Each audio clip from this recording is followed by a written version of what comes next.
Leviticus chapter 4, Sin Offering Regulations. Then the Lord spoke to Moses, "Tell the Israelites, when a person sins by straying unintentionally from any of the Lord's commandments which must not be violated, and violates any one of them for the priest, if the high priest sins so that the people are guilty on account of the sin he has committed, he must present a flawless young bull to the Lord for a sin offering. He must bring the bull to the entrance of the meeting tent before the Lord, lay his hand on the head of the bull, and slaughter the bull before the Lord. Then that high priest must take some of the blood of the bull and bring it to the meeting tent. The priest must dip his finger in the blood and sprinkle some of it 7 times before the Lord toward the front of the special curtain of the sanctuary. The priest must put some of the blood on the horns of the altar of fragrant incense that is before the Lord of the meeting tent, and all the rest of the bull's blood he must pour out at the base of the altar or burnt offering that is at the entrance of the meeting tent.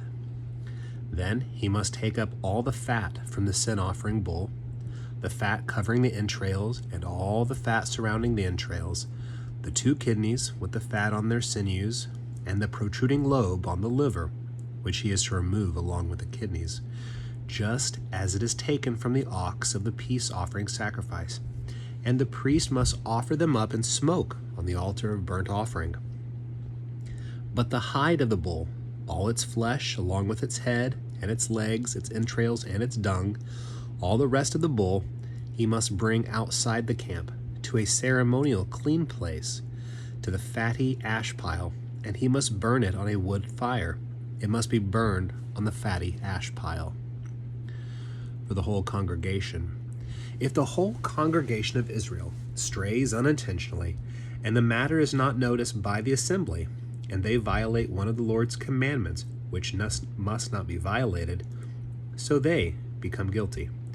The assembly must present a young bull for a sin offering when the sin they have committed becomes known.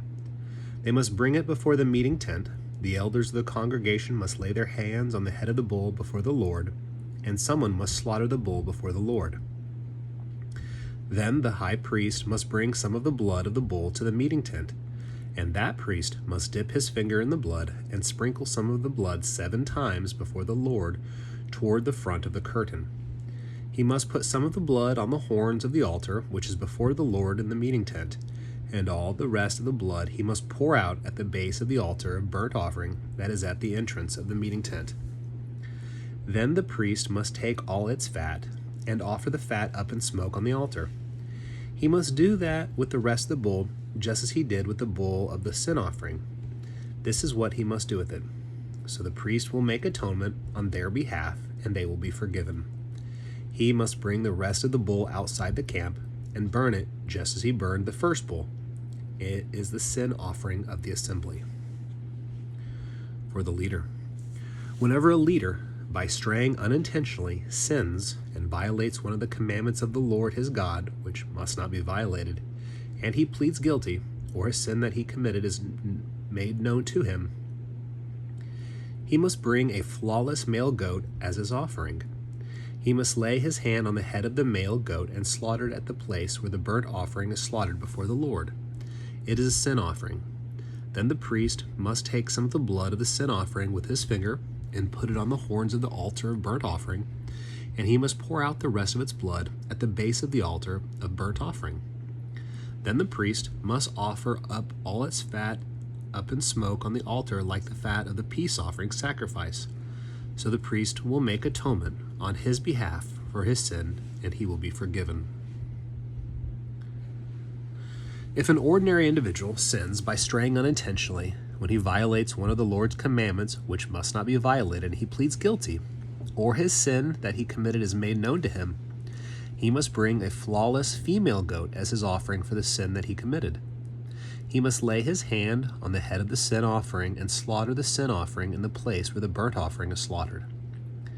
Then the priest must take some of its blood with his finger and put it on the horns of the altar of burnt offering, and he must pour out all the rest of its blood at the base of the altar. Then he must remove all its fat, just as fat was removed from the peace offering sacrifice, and the priest must offer it up in smoke on the altar for a soothing aroma to the Lord. So the priest will make atonement on his behalf, and he will be forgiven. But if he brings a sheep as his offering for a sin offering, he must bring a flawless female. He must lay his hand on the head of the sin offering and slaughter it for a sin offering in the place where the burnt offering is sacrificed. Then the priest must take some of the blood of the sin offering with his finger and put it on the horns of the altar of burnt offering, and he must pour out all the rest of its blood at the base of the altar. Then the one who brought the offering must remove all its fat, just as the fat of the sheep is removed from the peace offering sacrifice, and the priest must offer them up in smoke on the altar on top of the other gifts for the Lord. So the priest will make atonement on his behalf for his sin which he has committed, and he will be forgiven.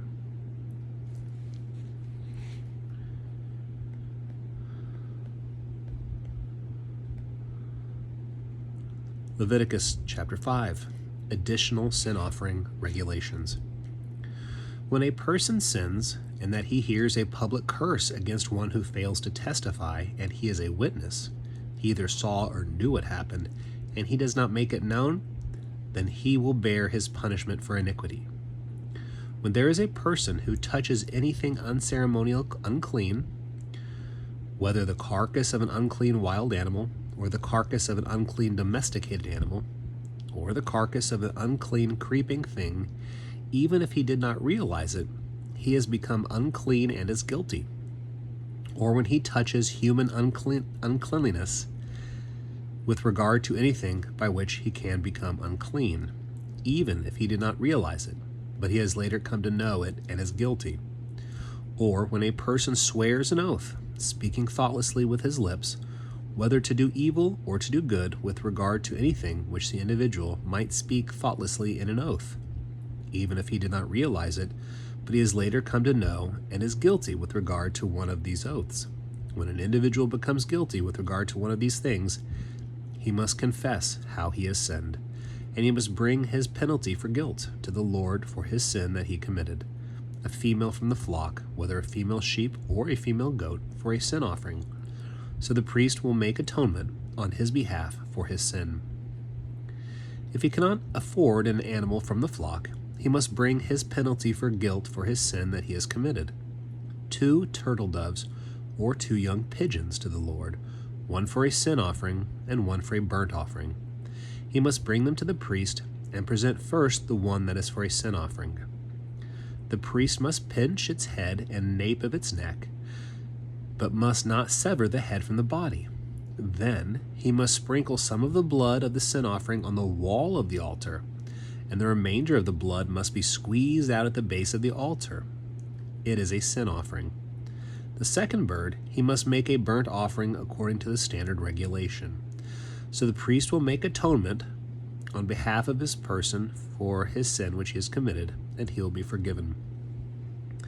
If he cannot afford 2 turtle doves or 2 young pigeons, he must bring as his offering for his sin which he has committed 1/10 of an ephah of choice wheat flour for a sin offering. He must not place it in olive oil on it, and he must not put frankincense on it, because it is a sin offering.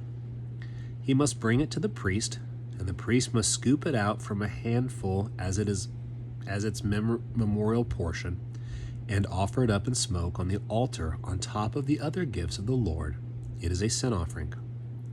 So the priest will make atonement on his behalf for his sin which he has committed by doing one of these things, and he will be forgiven.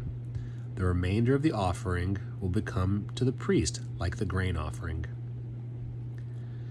Guilt offering regulations, known trespasses. Then the Lord spoke to Moses, "When a person commits a trespass and sins by straying unintentionally from the regulations about the Lord's holy things, then he must bring his penalty for guilt to the Lord, a flawless ram from the flock, convertible into silver shekels according to the standard of the sanctuary shekel, for a guilt offering. And whatever holy thing he violated, he must restore, and must add 1/5 to it, and give it to the priest. So the priest will make atonement on his behalf with a guilt offering ram, and he will be forgiven.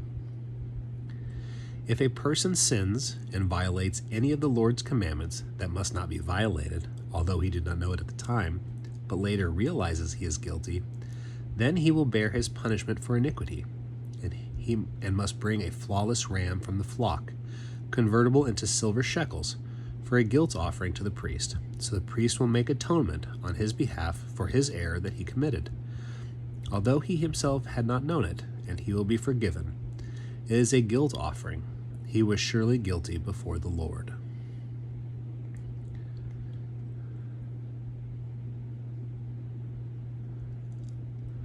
Leviticus chapter 6.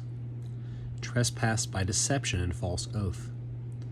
Then the Lord spoke to Moses.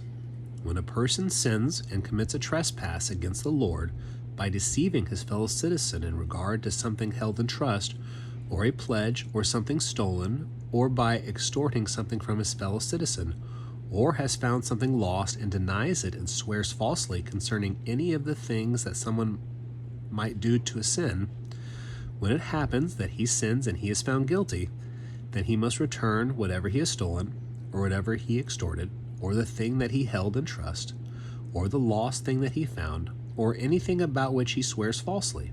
He must restore it in full, and add 1/5 to it. He must give it to its owner when he is found guilty. Then he must bring his guilt offering to the Lord, a flawless ram from the flock, convertible into silver shekels, for a guilt offering to the priest. So the priest will make atonement on his behalf before the Lord, and he will be forgiven for whatever he has done to become guilty. Sacrificial instructions for the priests, the burnt offering. Then the Lord spoke to Moses. Command Aaron and his sons. This is the law of the burnt offering. The burnt offering is to remain on the hearth, on the altar all night until morning, and the fire of the altar must be kept burning on it. Then the priest must put on his linen robe and must put linen leggings over his bare flesh, and he must take up the fatty ashes of the burnt offering that the fire consumed on the altar, and he must place them beside the altar. Then he must take off his clothes and put on other clothes, and he must bring the fatty ashes outside the camp to a ceremonial clean place. But the fire which is on the altar must be kept burning on it. It must not be extinguished. So the priest must kindle wood on it morning by morning, and he must arrange the burnt offering on it and offer the fat of the peace offering up in smoke. A continual fire must be kept burning on the altar. It must not be extinguished. The grain offering of the common person. This is the law of the grain offering. The sons of Aaron are to present it before the Lord in front of the altar, and the priest must take up with his hand some of the choice wheat flour of the grain offering, and some of its olive oil, and all of the frankincense that is on the grain offering, and he must offer its memorial portion up in smoke on the altar, as a soothing aroma to the Lord. Aaron and his sons are to eat what is left over from it. It must be eaten unleavened in a holy place. They are to eat it in the courtyard of the meeting tent. It must not be baked with yeast. I have given it as their portion from my gifts. It is most holy, like the sin offering and the guilt offering. Every male among the sons of Aaron may eat it. It is a perpetual allotted portion throughout your generations from the gifts of the Lord. Anyone who touches these gifts must be holy. Then the Lord spoke to Moses. This is the offering of Aaron and his sons, which they must present to the Lord on the day when he is anointed: 1/10 of an ephah of choice wheat flour as a continual grain offering, half of it in the morning and half of it in the evening. It must be made with olive oil on a griddle, and you must bring it well soaked. So you must present a grain offering of broken pieces as a soothing aroma to the Lord. The high priest who succeeds him from among his sons must do it. It is a perpetual statute. It must be offered up in smoke as a whole offering to the Lord. Every grain offering of a priest must be a whole offering. It must not be eaten. Sin offering. Then the Lord spoke to Moses. Tell Aaron and his sons, this is the law of the sin offering. In the place where the burnt offering is slaughtered, the sin offering must be slaughtered before the Lord. It is most holy. The priest offers it for sin is to eat it. The priest who offers it for sin is to eat it. It must be eaten in a holy place, in the courtyard of the meeting tent. Anyone who touches its meat must be holy, and whoever spatters some of its blood on a garment must wash whatever he spatters it on in a holy place. Any clay vessel it is boiled in must be broken, and if it was boiled in a bronze vessel, then that vessel must be rubbed out and rinsed in water. Any male among the priests may eat it. It is mostly holy. It is most holy. But any sin offering from which some of its blood is brought into the meeting tent to make atonement in the sanctuary must not be eaten. It must be turned up in the fire.